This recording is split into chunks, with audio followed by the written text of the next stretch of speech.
It's almost Halloween and I still have a few looks that I want to do. So we are going to do another one today. Completely honest with you, I don't know what this look would be called. It kind of gives Dalmatian vibes. Let me know in the comments what you think it is. As usual, I'm not changing my hair, not adding a wig. We are going to do our own personal little spin on this look. As you can tell from the inspo picture, her base is super light. Obviously, I am super pale, so this should be relatively easy to achieve, but I am going to spot conceal and let this completely dry before starting my base. So while this is drying, I'm gonna go straighten my hair. Her brows are like really light, so I am gonna glue mine down in hopes that they don't peek through as bad. I'm gonna say that's good. I have Red Bull for the drink of the day. Since we want a really pale base, you could either take a white mixing pigment of some sort and mix it with your regular foundation, or you could just go in with a very light foundation. This one is almost my shade, I learned.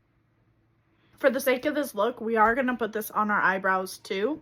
So I'm going to go blend this out and I'll be back. We are looking like an absolute ghost, but I did take my concealer and mix it with my mixing pigment, and I'm just going to place that all over, including my brow. I am taking white pressed powder and pressing it in hopes that it will lighten it more. Next, we're going to take a cool toned bronzer. We're going to place it where we would normally place our bronzer. When I blend out my nose contour, I am going to flatten my brush a little bit and just buff it out this way.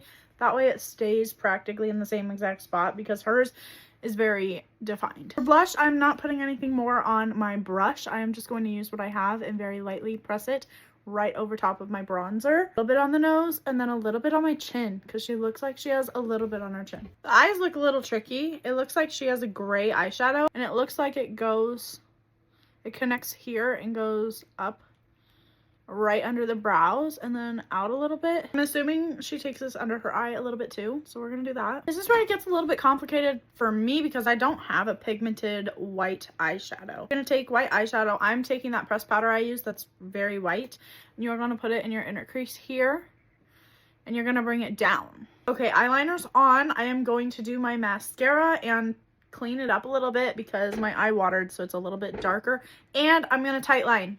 Okay, tight line eyeliner's on. Lip plumper is on. I changed my outfit. We're going to add all of the black spots. I think I'm going to take an eyeliner pen and mark everywhere I want spots. I think I'm going to outline them on my neck. I think we're going to add eyeshadow now. Now it's time for lips and lashes. I am going to outline with a black eyeliner. Now I'm going in with the About Face matte lip paint. Okay, you guys, here's the final look. I don't think this ended up bad. Like, I do enjoy how it turned out. If you try this, tag me so then I can see what you did with it.